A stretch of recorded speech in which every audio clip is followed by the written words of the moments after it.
Good morning. Welcome to the garden. I'm glad you're all here with us this morning. Yes, we had a wonderful trip. Thank you for asking. It was really a delightful time in Ireland with a wonderful group of folks. And it's good to be back. I want to thank Andrew Peterson for filling in for me 2 weeks ago, and for Rob French, who filled in for me last week. I know you appreciated both of them and what they had to share with you, and it's always good to hear different perspectives and different people. So I'm really glad they were able to do that and help you have two really good Sundays. And so, but here we are now. We're here, and it's Father's Day. And you know what? You may remember not that long ago we had Mother's Day. And I talked about the dilemma I feel sometimes when we have things like Mother's Day and Father's Day, because I have the opportunity to talk to a lot of folks about their lives and how things are. We don't really have the typical family, if you will, that we might picture in our minds. And I suppose we might start clucking our tongues and lamenting the fact that all of this is lost. But, frankly, we maybe just need to get over it, because it's just the way the world is these days. And we need to value and accept people as they are. Perhaps heeding the words of the anthropologist Mary Catherine Bateson, who said, "The family is changing, not disappearing. We have to broaden our understanding of it, look for the new metaphors." So she says it's not disappearing. Family exists and will probably always exist, but it's just changing. It's different than it has been before. It was sort of interesting for me to go to dictionary.com and look up the definition of what a family is, and right there in the midst of all the other descriptions that we've already talked about is the one that says anyone who lives in the same house. That creates a family. It's becoming more generalized and simpler as we think about that. And the writer Jane Howard said, "Call it a clan, call it a network, call it a tribe, call it a family. Whatever you call it, whoever you are, you need one." And indeed we do. We all need those connections with other people. We need to have that support and care that comes from being with others and around others. And so important to find that and to use that. And as I thought about that, as I thought about the connections that are so vital to us in life, it seems to me that there is a key characteristic that we can identify as being essential for that kind of thing that we call family. And that's love. The kind of love that helps us support one another, cherish one another, take care of one another, do the best we can for one another.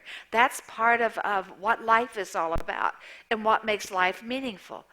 And that's why I chose the Bible passage that I did for this morning. It's actually two passages that come together, but they're from 1 John, which is believed to have been written by the same writer who wrote the Gospel of John. Only this one didn't appear till after the Gospel of John did, sometime in the early 2nd century. And people take it as a way to kind of explain who God is and to understand how that all connects and works with us. And here's how our passages read. "What marvelous love God has extended to us. Just look at it. We're called children of God. That's exactly who we are, children of God." And then, "My beloved friends, let us continue to love each other, since love comes from God. Everyone who loves is born of God and experiences a relationship with God." This has always seemed to me to be simple but profound in that God is love. God loves each of us as if there were only one of us. We are filled with that love, and then it's our turn to share that love with one another. And this passage says we are children of God. We're born of God. You know what that means? We're brothers and sisters, you and I. We are all part of the family of God. That's a given when we're born. That's who we are. Well, that then led me to think about the garden, and here we are here at the garden. And a number of years ago now, we decided that anybody who comes here is a part of the family of God. Well, even if they don't come here, they're part of the family of God. But, we're all part of the family. If you're here, you're in.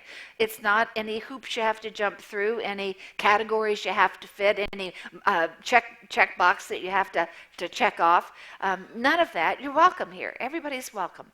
And we decided that, at least for the garden, that we wouldn't do what a lot of churches do, and that's have membership. Now, I worked with the membership in my days over at St. Luke's Church. I worked with the membership commission there. And there were a lot of folks who would show up for membership class who had been around for 20 years or more and who finally decided to, sign on the dotted line and be a member. And yet we decided people didn't have to do that. You could just be here. It didn't really matter. That's part of where we were. You're a part of the family. You fit in here. And part of the reason we decided that and decided not to have membership is there's that sense of insider, outsider. I'm a member, you're not. Not that it makes a lot of difference. And then also there's the sense that I had, at least, that membership itself could be kind of hollow. That people might have signed on the dotted line, but never darken the door of a church or never show evidence of it in their lives. While there are folks who've done none of that, who live very spiritual, very loving lives, and it just didn't seem all that significant.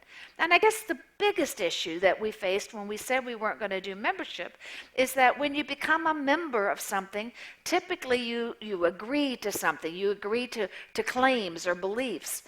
And what we have said forever at the Garden is that we are united by common values. We share values.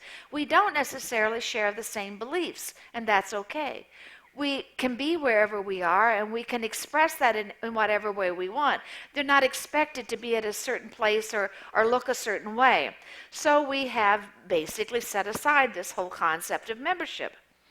However, there is a challenge that presents itself when we have decided to become our own church and to become a United Methodist Church, because the United Methodist Church has certain kinds of expectations. It's what I call this bureaucratic stuff, and they'll ask us, how many members do you have? Well, everybody is or nobody is. How do we do that? So the leadership here at the Garden is talking about that, about what that looks like, how important it is to folks, how we sort of meet their expectations, but do it in the Garden way and still be the Garden in the midst of all that. So I'd like you to think about that. And if you have ideas or suggestion or input, I know there's at least a couple leadership team folks. Mike's up there, Beth's over here. So if you have ideas or suggestions, or talk to me or whomever, share them with us, because at some point in time we're going to have to take some sort of steps and do something with that, whatever it means. But meanwhile, I'll just plan to avoid it as much as we can.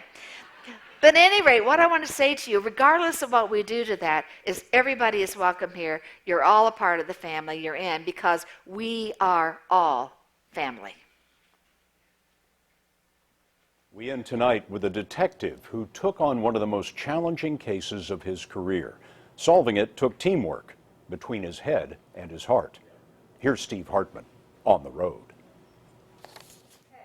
Generally speaking, if you're a kid growing up in Pittsburgh, like Jesse and Josh Lyle, the last place you ever want to be is in a courtroom across the table from Detective Jack Mook. I do. Mook is a by-the-book, no-nonsense, chew-em-up, spit-em-out, 22-year veteran of the force. Outside of work, he's a committed bachelor, a man's man, who would never so much as let a Vidalia see his soft side. For fun, he hits people and volunteers at the Steel City Boxing Gym, teaching the sport to underprivileged kids. Most of the kids that come in this gym are street kids. I'm not going to hurt you. Many of them have been born into poverty. Kids like 11-year-old Jesse and his 15-year-old brother, Josh. Long before their date in court, Jack had been working with them. Turn that hand. He really liked these kids and knew the feeling was mutual. Turn that hand. So when they just stopped showing up at the gym one day, Jack went out and found the older boy. And he looked terrible. Bags under his eyes, 12 years old. And he was asking me about it, and then I just cried. What Jack didn't know, what no one knew till that moment, was just how bad these kids had it. They were in a foster home with foster parents who Jack says were extremely abusive and neglectful. They have had it as worse as any other kid that's ever lived in the city of Pittsburgh, living conditions-wise. Really? And that just, I had enough of it. So Jack Mook took matters into his own hands, cashed in some favors, and got the kids placed in a new home. You want something else to eat? His. I slept the best I ever did that night. Jack has been their foster parent for almost 2 years now. And for this tough guy detective, it's still quite a transition. He says the homework alone is brutal. I'm relearning prepositions and declarative statements, and this is right up your alley. I have no idea what this kid's talking about. Don't you got a dictionary thing on there? And homework is just the beginning of this bachelor's rebranding. I'm in here trying to learn my culinary skills, brother. But I get the sense that you're really loving this. Yeah, yes. It's awesome. It's the best thing I ever did in my life. At least it was the best thing. That's it. Until this week, when he went to court and did one better. They'll be successful. Adopted the All right, boys come on, guys. and made them mooks. You're Mook, right? You happy? Good. Now you're going to go home and cut my grass. Safe to say the thought of chores has never been more welcome. Steve Hartman, on the road in Pittsburgh.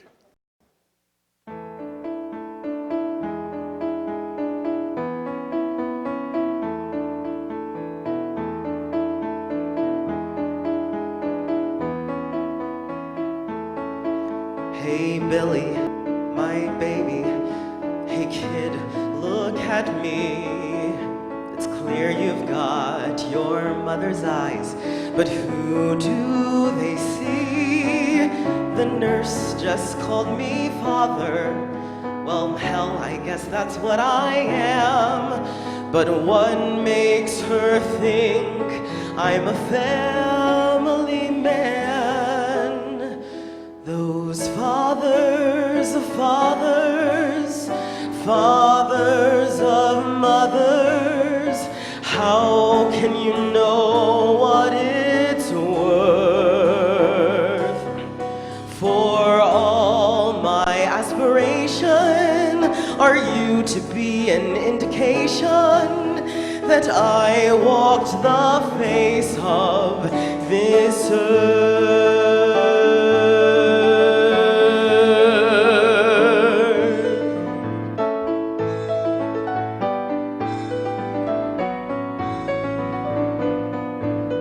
My children, I miss you. How much you can't know. I laughed with you, I cried with you, helped each of you grow. I kissed you every bedtime, your laughter woke me every dawn. Then one day I woke and you'd grown and gone. And fathers of fathers, fathers of mothers, strange how kids measure your worth. They're here and then they scatter, but in some way they make it matter that I walked the face of this earth.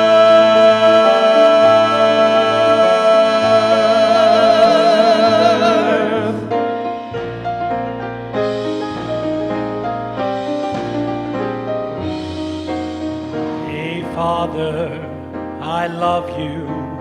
I pray you'll pull through. You cared for me. It's my turn now.